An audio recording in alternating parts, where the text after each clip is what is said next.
Okay, hey everybody, this is Mr. Nelsky. I wanted to do a video on Arithmetic Series and Geometric Series. First video I made apparently had no sound.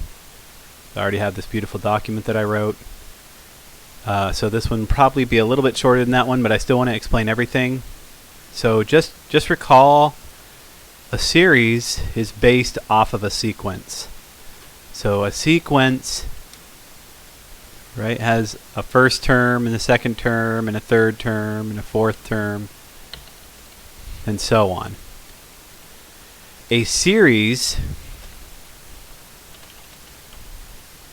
is all the things added up in the sequence. So in this case, I'm adding up all of the numbers in counting order. Now we've looked at two different types of sequences this year. Arithmetic sequences. Arithmetic sequences is a sequence where it has a pattern, and that pattern is that to get the next number in the sequence, you just add by the same number over and over again. In this case, I'm just adding by 3 each time. Right? So 1, 4, 7, 10, 13, and so on. That same sequence turned into a series is just adding all of those numbers up together. Now, when I did this, I forgot to mention that we would actually give the series a name. Right? In this case, we would call it S sub 10 because it's the 10th series. It's the series that has the first 10 numbers added up inside of it. You can see, right, here's the first number, the second, third, fourth, fifth, sixth, and so on. Now, the trick we found out in class, rather than trying to add these all up together, we noticed that if you take the first number and the last number and add those up, you get 29 in this case. If you take the next number and the second to last number, you also get 29.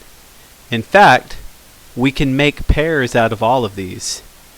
Right? 1 and 28 makes 29. 4 and 25 makes 29. 7 and 22 makes 29, and so on.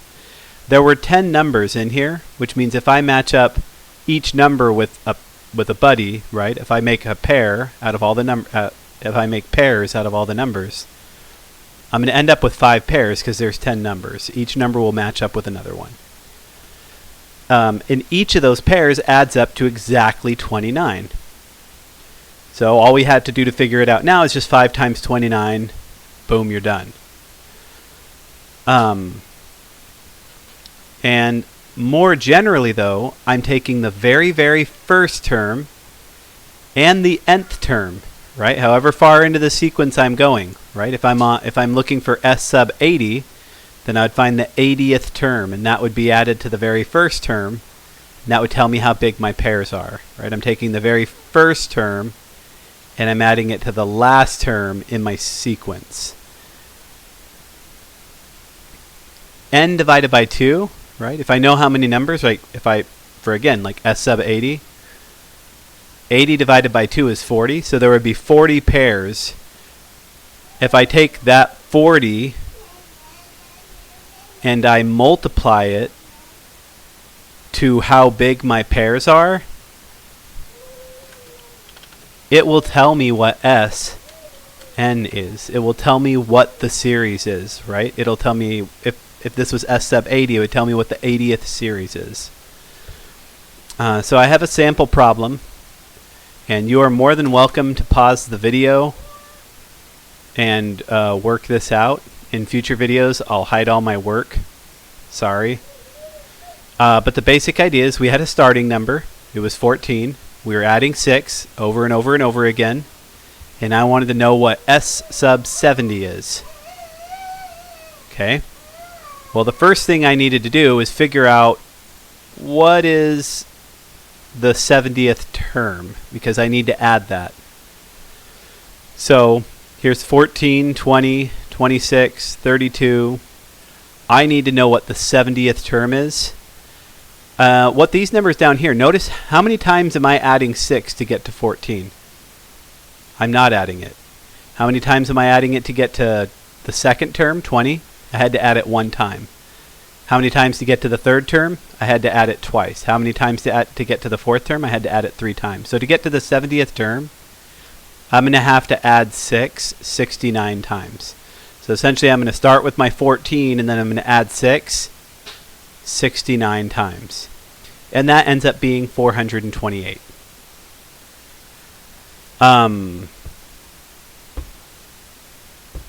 I take this first term, 14, and the last term, 428, and that tells me how big each of the pairs are. 70 divided by 2 is 35. So I know I have 35 of these pairs. Well, 14 plus 428 is 442. And 442 times 35. Just do that in a calculator.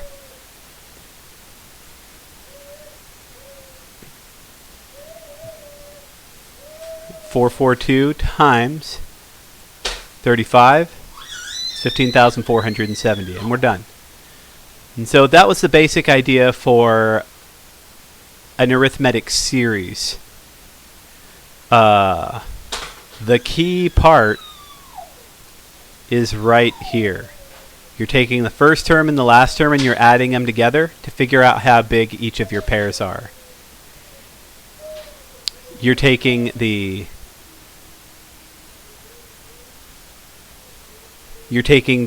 number of terms in your sequence that you're adding up, dividing it by 2. That's how many pairs you have. Multiply those two together and we'll tell you what your arithmetic series will add up to.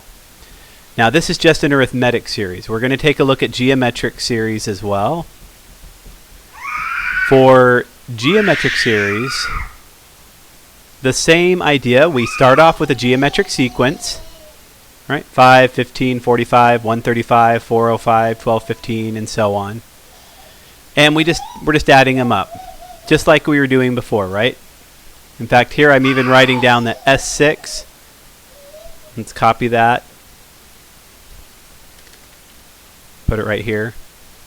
Right? S6 would just be the first 6 terms added together. Okay?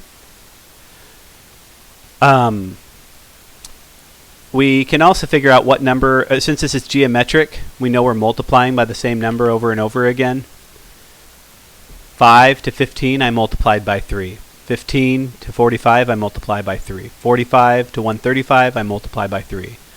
135 to 405, I multiply by 3. 405 times 3 is 1215, I multiply by 3. So each time I'm just multiplying by 3. I think one of the times I said multiply by 5. Ignore that.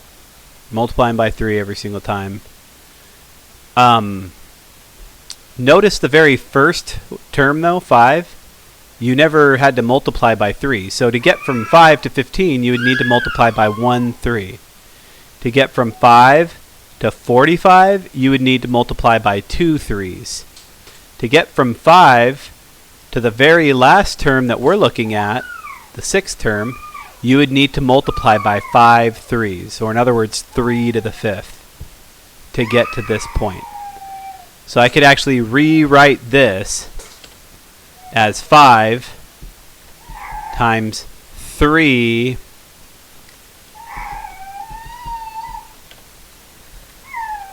and then I can write this one as 5 times 3 squared .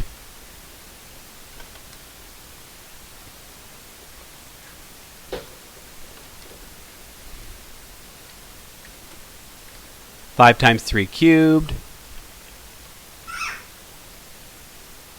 5 times 3 to the 4th.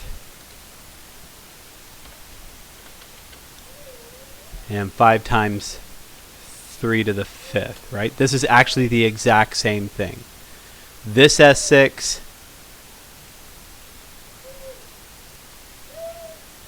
and this X6 are actually the same thing.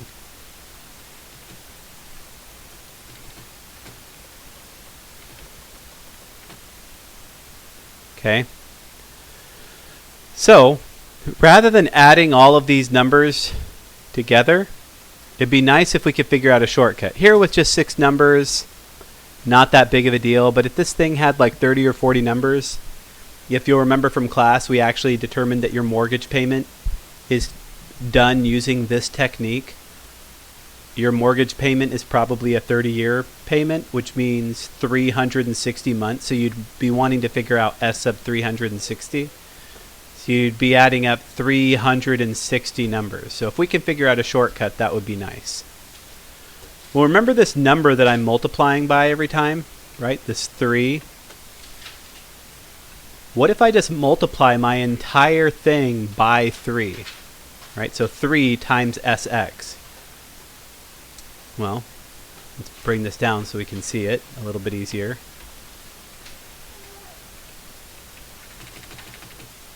My 5 turns into a 15.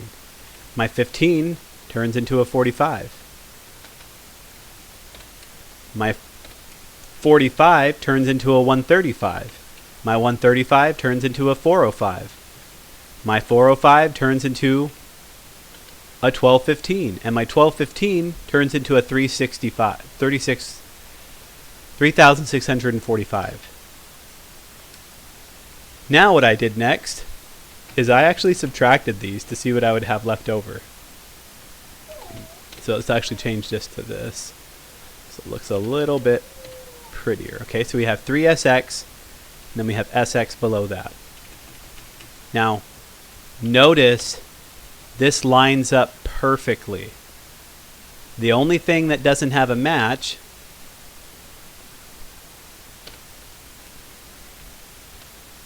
right here, we have 0 up front because we're not really doing anything on this one. Okay, and then here on the end we never got a term for this. So when we subtract, right, 3sx's minus sx, that's 3sx, 3s sub 6 minus s sub 6 is the same as 3s sub 6 minus s sub 6. That's kind of obvious. 0 minus 5 is negative 5. 15 minus 15 is 0. 45 and 45, right? 45 and 45, that's going to be subtract to 0. 135, 135, that's 0. 405 minus 405, that's 0. 1215 minus 1215, that's 0. 3645 minus 0 is 3645. Now when I add these two together, I get 3640. But remember, I had 3s sub 6 minus s sub 6. I need to get s sub 6 all alone. So when I subtract 3 of these from one of these, if I subtract one of these from 3 of these, I'm only left with 2 s sub 6. Right? Take 3 of them, take away one of them, you only have 2 of them left. Well, if you divide both sides by 2, you're just going to get 1820. Okay? And this is how we kind of figured this out in class. Now, I'm going to rewrite this whole thing, but I'm going to get rid of all the numbers. And we'll see if we can kind of think our way through this.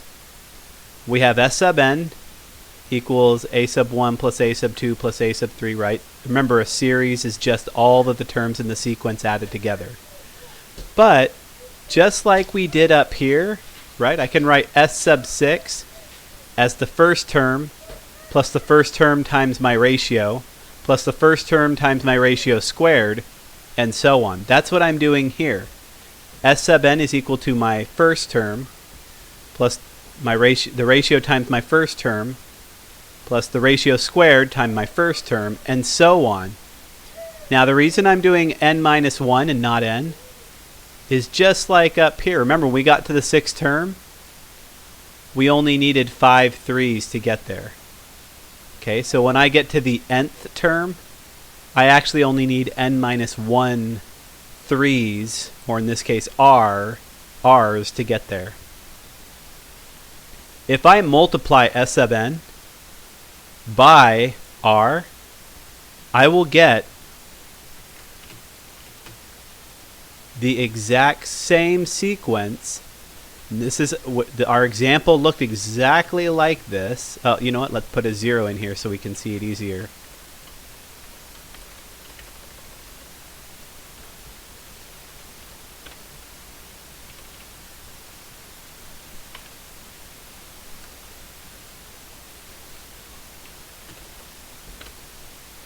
Right, so other than a sub 1,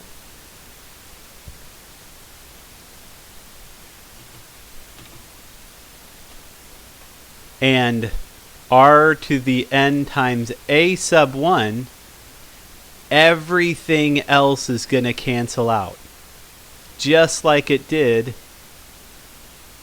in our sample problem right here. So all I'm left with is a negative copy of the first term, right? Negative a sub 1. I'm also left with r sub n times a sub 1. I'm left with this term that's at the very end of my new sequence I made by doing r times s sub n. You'll notice that happened up here in this example, right? We were left with negative 5, my first term, but it became negative because we were subtracting. And this new term that got tacked on to the end, right? It wasn't 1215, it was 3645, which was a new term we generated by multiplying everything by 3. And when I subtract these, we also have r times s sub n minus s sub n. We subtracted this side of the equation as well. Well, now we're going to see if we can simplify this. Notice there's an s sub n here and an s sub n here. Pull that out. We're left with s sub n times r minus 1. Notice that this and this really are the same thing. I'm just using the distributive property to pull the Sn into the front. I'm also going to do that same thing here with the a sub 1. Notice there's an a sub 1 here and an a sub 1 here. Pull those out. Right? Let's actually change this a little bit first. Right, we're going to put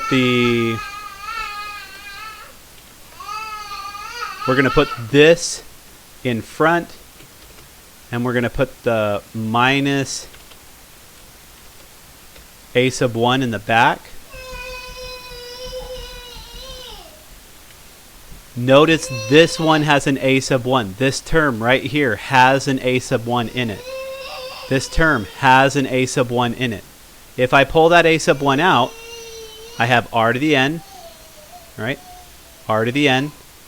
And the only thing I could multiply a sub 1 by to get a sub 1 is 1. So I have a r sub n, or r to the power of n, minus 1.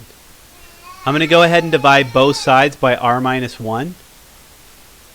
Right? So now s sub n equals, the r minus 1's cancel, s sub 1 equals a sub 1 times r to the n minus 1 divided by r minus 1.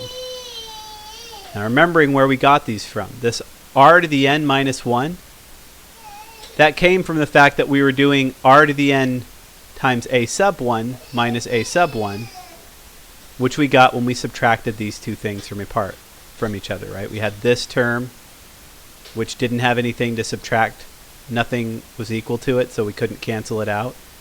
And this term, when we subtracted it, it didn't have anything to be subtracted from, so it couldn't cancel out. The r minus 1, that's coming from the fact that we just subtracted r copies of Sn. From that, we subtracted 1 copy. Right? If I had 8 bananas and I took away 1, I would have 7 bananas left. If I have r s sub n's and I take away 1, then I'm going to have r minus 1 s sub n's. And this a sub 1 is coming from, we're starting with the first term. So as an example problem, right, starting with $100, paying an extra 10% every month, how much total has been paid after 5 years in 60 months? This is very similar to one of the problems we did in class related to mortgages. Now remember, we're not trying to figure out how much did you pay on the last month. We're trying to figure out in total how much has been paid after 5 years.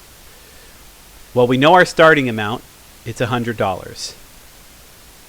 I actually wrote out some of the terms in my sequence to see if I could figure out what the pattern would look like, right? I would have $100 payment for the first month and $110 for the second payment, $121, and so on, and it's gradually increasing by 10% each month. I noticed that really what I was doing is I was doing amount times 1, because I kept my $100 as a part of my payment, plus 10%. So really it's the amount times 1.1, right? Where this one represents that I'm keeping the payment from the previous month, and the 0.1 is representing how much I'm adding on to that, right? 10% in this case. If you want to figure this out on your own, I'll stop for a second. Pause your video. I'm going to keep going now. So went ahead. We know a sub 1 equals 100. I already wrote that here. We know what I'm multiplying by every time. And we know that n is going to be 60 because it's taking 60 months. Okay? Well, we now have a formula for that. It's right here. So instead of s sub n, I want s sub 60. My starting value is 100, so I'm just putting in 100. R is 1.1. Let's make this a little bit bigger. Where's embiggen? Are you embiggen? Yes, you are. Okay, so we're embigging it a little bit. I'm plugging in my 100. I'm plugging in the 1.1 to the 60th power minus 1. Again, I'm literally just using this shortcut that we were able to figure out. And then I'm doing the 1.1 minus 1. Well, this is calculator work. Switch this to scientific. We're doing 1.1 to the power of 60. All right, now I get 304.48. And from that, I'm going to subtract 1. And I got 303.48. Okay? And that's the number we're going to use. We're going to keep 5 significant digits because then our answer should be close enough at the end. Hey, what's wrong, little girl?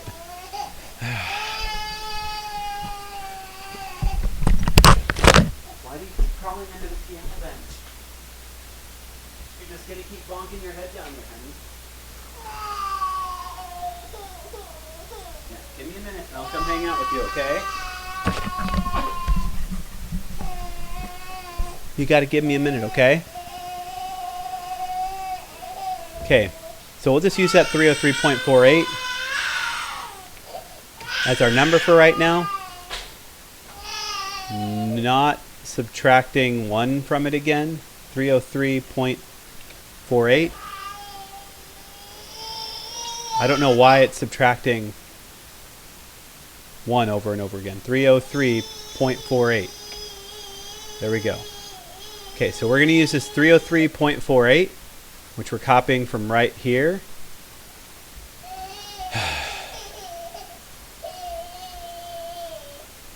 It's obsessed. I swear it's obsessed with this. 303.48, enter. Okay, the scientific calculator sucks. 303.48. It really wants to subtract 1. Now, according to my formula that we have over here, this shortcut that we figured out, I need to divide it by 0.1 next. That gives me 3,034.8. I need to multiply that by 100. It looks like the first time I wrote this I had an error. That's $303,480. So if any of you would be willing to pay me in this fashion, let me know. That would be fantastic. Otherwise, that's this video, and I will see you later. Bye.